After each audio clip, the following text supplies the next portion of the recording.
Could give a perfectly fine speech today about increasing investments in girls' education around the world. But I said I wanted to be honest. And if I do that, we all know that the problem here isn't only about resources. It's also about attitudes and beliefs. It's about whether fathers and mothers think their daughters are as worthy of an education as their sons. Yes. As an African American woman, this conversation is deeply personal to me. The roots of my family tree are in Africa. As you know, my husband's father was born and raised in Kenya. And members of our extended family still live there. I have had the pleasure of traveling to Africa a number of times over the years, including 4 trips as First Lady. And I brought my mother and my daughters along with me whenever I can. So believe me, the blood of Africa runs through my veins, and I care deeply about Africa's future.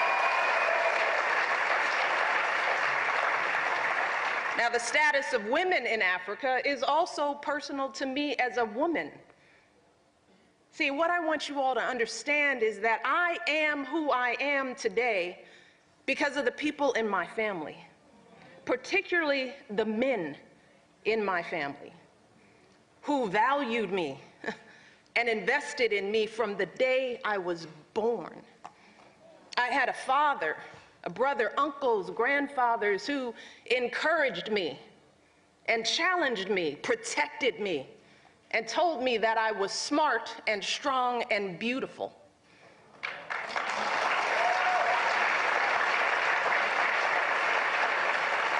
And as I grew up, the men who raised me set a high bar for the type of men I'd allow into my life.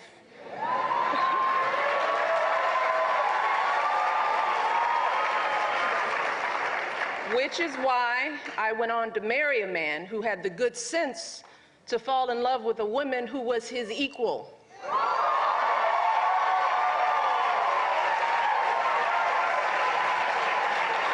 And to treat me as such, a man who supports and reveres me, and who supports and reveres our daughters as well.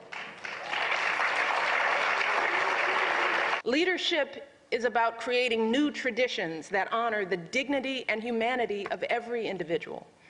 Leadership is about empowering all of our people, men, women, boys, and girls, to fulfill every last bit of their God-given potential. And when we commit to that kind of leadership across the globe, that is when we truly start making progress on girls' education. Because that's when families in small villages around the world will demand equal opportunities for their daughters. They won't wait. That's when countries will willingly and generously invest in sending their girls to school because they'll know how important it is. And we all know the ripple effects we can have when we give our girls a chance to learn. We all know that girls who are educated earn higher wages. They're more likely to stand up to discrimination and abuse.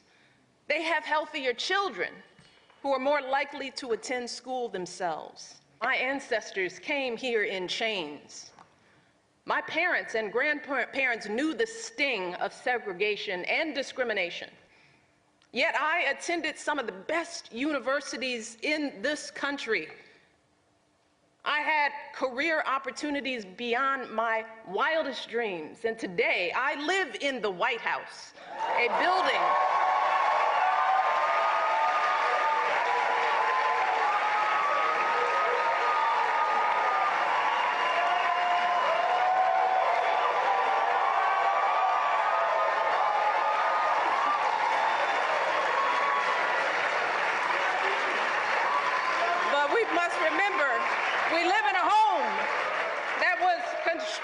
by slaves.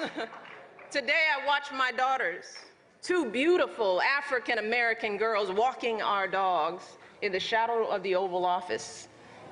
And today I have the privilege of serving and representing the United States of America across the globe. So my story And the story of my country is the story of the impossible getting done. And I know that can be your story, and that can be Africa's story too.